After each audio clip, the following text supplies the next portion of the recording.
The morning was serene as we ventured out into our picturesque suburban neighborhood. Spring had painted everything in vibrant hues, and the air was crisp with the promise of warmer days ahead. My children, Isabella and Sebastian, chattered excitedly about the budding flowers and the birds flitting from tree to tree. As we ambled along the familiar streets, my attention was drawn to a white van slowly passing by our house. Its retro design and heavily tinted windows gave it an air of anonymity that felt out of place in our otherwise tranquil surroundings. At first, I dismissed it as a random vehicle making its way through our neighborhood, perhaps a lost delivery or a visitor to a nearby neighbor. Yet a nagging feeling persisted at the back of my mind, a subtle unease that I couldn't shake off. The van continued its unhurried journey down the road, eventually disappearing from view. I glanced back at Isabella and Sebastian, who were still animatedly discussing their plans for the weekend, unaware of my growing disquiet. We carried on with our walk, the children skipping ahead while I trailed behind, lost in my thoughts. The sun played hide-and-seek through the branches above, casting dappled shadows on the pavement. Despite the cheerful scene around us, a sense of unease lingered. Was it just my imagination, or was there something more to that van? The next morning dawned crisp and clear as I prepared to drive Isabella and Sebastian to school. Despite the bright sunshine filtering through the trees, a lingering sense of unease from yesterday's encounter with the white van clouded my thoughts. As we pulled out of our driveway and onto the familiar route to school, I couldn't shake the feeling of being watched. And then, there it was again, the same white van, trailing us at a distance. My heart skipped a beat as I glanced into the rearview mirror, confirming my suspicion. The van maintained a steady pace behind us, its tinted windows hiding any clue about the driver inside. I tried to convince myself that it was just a coincidence, that perhaps it was headed in the same direction by chance, yet the persistence of its presence raised a knot of worry in my stomach. I observed the road ahead, the usual morning traffic bustling around us. Other cars passed by, oblivious to the tension building inside me. The driver of the van seemed cautious, keeping a safe distance as if not to arouse suspicion. My hands gripped the steering wheel tighter, my mind racing with unanswered questions. Deciding to take action, I attempted to note down the license plate number of the van. However, when I glanced back again, the plates were worn and barely legible, frustrating my efforts. Anxiety gnawed at me as I continued driving, each turn and stoplight feeling like an eternity. By the time we reached the school, I felt a mix of relief and apprehension. Isabella and Sebastian bid me goodbye cheerfully, unaware of the tension gripping my thoughts. As they disappeared into the school building, I remained seated in the car, contemplating what to do next. This wasn't just a coincidence anymore. It was something more, something I needed to address before it escalated further. It was evening, and I found myself at the supermarket with Isabella and Sebastian, picking up groceries for the week ahead. The aisles were bustling with shoppers, their voices blending into a background hum as we navigated through the store. As we approached the checkout lanes, I glanced out through the large windows facing the parking lot, and there it was again, the white van, parked at a distance from the entrance, its presence unmistakable. This time, however, something felt different. The driver remained inside, obscured by the tinted windows, observing the comings and goings of shoppers. A wave of unease washed over me, stronger than before. Instincts I hadn't felt in years screamed at me, urging caution. I watched discreetly, pretending to check my shopping list while keeping a vigilant eye on the van. Who was this person? Why were they following us? The supermarket buzzed with activity around me. Families with carts overflowing with groceries, hurried employees stocking shelves. But my focus was singular, fixed on the van and its mysterious occupant. I couldn't shake the feeling of being targeted, of being watched with intent. Determined to gather evidence, I discreetly took out my phone and angled it towards the van, careful not to attract attention. With trembling hands, I managed to capture a few photos of the van and its driver, or what little I could see of them through the darkened windows. The adrenaline coursing through me masked the fear, driving me to take action despite the risks. After securing the photos, I pretended to adjust my shopping bags, my mind racing with what to do next. Should I call the police? Confront the driver? My thoughts swirled in a chaotic dance of uncertainty and dread. With Isabella and Sebastian tugging at my sleeves, eager to head home, I made a decision. We left the supermarket, the weight of the situation heavy on my shoulders. This was no longer a coincidence. It was a threat, and I needed to protect my children at all costs. It was late evening when we finally returned home, the familiar comfort of our house offering a brief respite from the unsettling events of the day. Isabella and Sebastian were already asleep, their innocent faces serene in the soft glow of their nightlights. I retreated to the quiet of my bedroom, my thoughts consumed by the photos I had managed to capture earlier at the supermarket. Sitting on the edge of my bed, I pulled out my phone and scrutinized each image carefully. The white van loomed ominously in the frame, but the driver remained elusive, hidden in the shadows cast by the tinted windows. Frustration mingled with fear as I replayed the events in my mind. Who was behind the wheel? What did they want from us? Questions without answers gnawed at me, fueling my resolve to take action. With a deep breath, I made a decision. It was time to involve the authorities. But as I dialed the police station's number, doubts crept in. Would they take me seriously based on a few blurry photos? Would they dismiss my concerns as paranoia? As the phone rang on the other end, I rehearsed my explanation in my head, trying to sound calm and coherent despite the turmoil within. When the dispatcher finally answered, I explained the situation as best as I could, detailing the repeated sightings of the van and my growing unease. The voice on the other end listened attentively, offering reassurance tempered with caution. They advised me to gather more evidence if possible, clearer photos, any additional sightings, anything that could substantiate my concerns. It wasn't a rejection, but a practical step forward, and I understood the necessity of building a solid case. After hanging up, I sat in the dimly lit room, my mind racing with what to do next. Tomorrow, I would be more vigilant, more prepared to document any further encounters. For now, all I could do was wait and hope that this unsettling chapter would soon come to an end.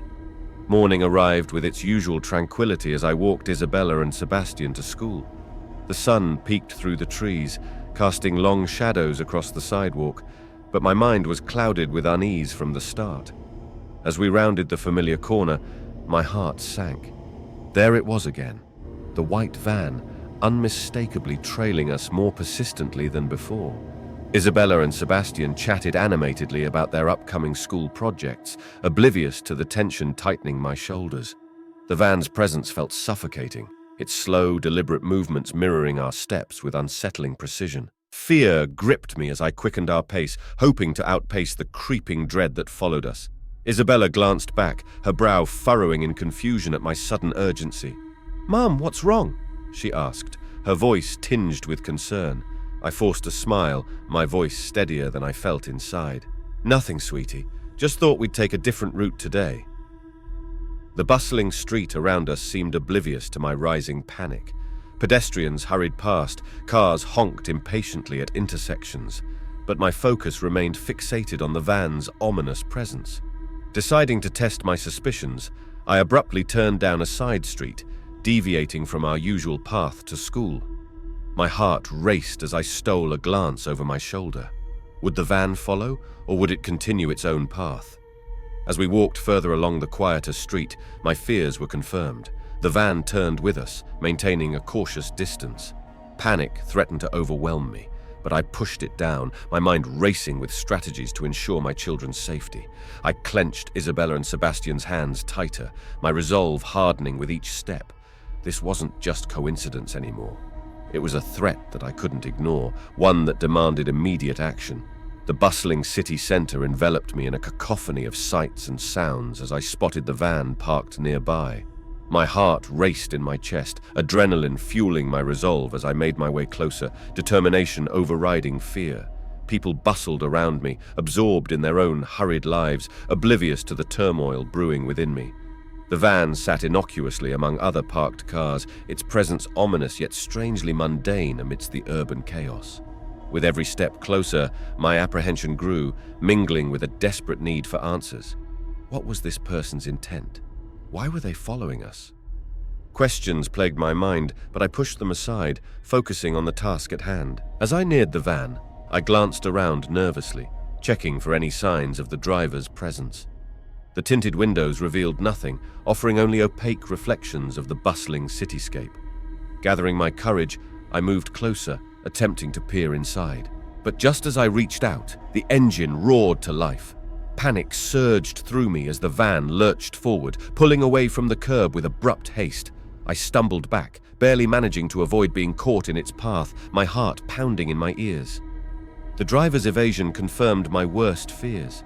They were aware of my scrutiny, slipping away before I could uncover their identity or intentions. I stood frozen for a moment, watching the van disappear into the flow of traffic, a sinking feeling settling in my gut. Regaining my composure, I glanced around, aware of the curious glances from passers-by. Embarrassment and frustration mingled with relief that I had avoided a more dangerous confrontation, but the encounter only solidified my determination to protect Isabella and Sebastian, no matter the cost. With a deep breath, I turned and walked away, my mind racing with what to do next. This wasn't over. It was only the beginning of a battle I had to win, for the safety of my children and the peace of mind that had been shattered by the ominous presence of that van. It was evening, and we were gathered around the dinner table at home. Isabella and Sebastian chatted excitedly about their day at school, their laughter a stark contrast to the unease festering inside me. As we ate, my phone buzzed with an unfamiliar number. I hesitated before answering, the pit in my stomach deepening as a cold voice spoke on the other end, masked with distorted static. "We're watching you," they said, before hanging up abruptly. Fear clutched at my chest, my mind racing with 1,000 scenarios. Who was this person? How did they get my number? The feeling of being hunted intensified, the safety of our home suddenly feeling fragile. I glanced at Isabella and Sebastian, their innocent faces illuminated by the soft glow of the dining room light. They deserved better than this, deserved to feel safe and secure, but the threat looming over us refused to dissipate. After dinner, I retreated to my bedroom, the weight of the day pressing down on me. The house was quiet, save for the distant sounds of Isabella and Sebastian preparing for bed. I sat at my desk, staring blankly at the phone that had become a harbinger of fear.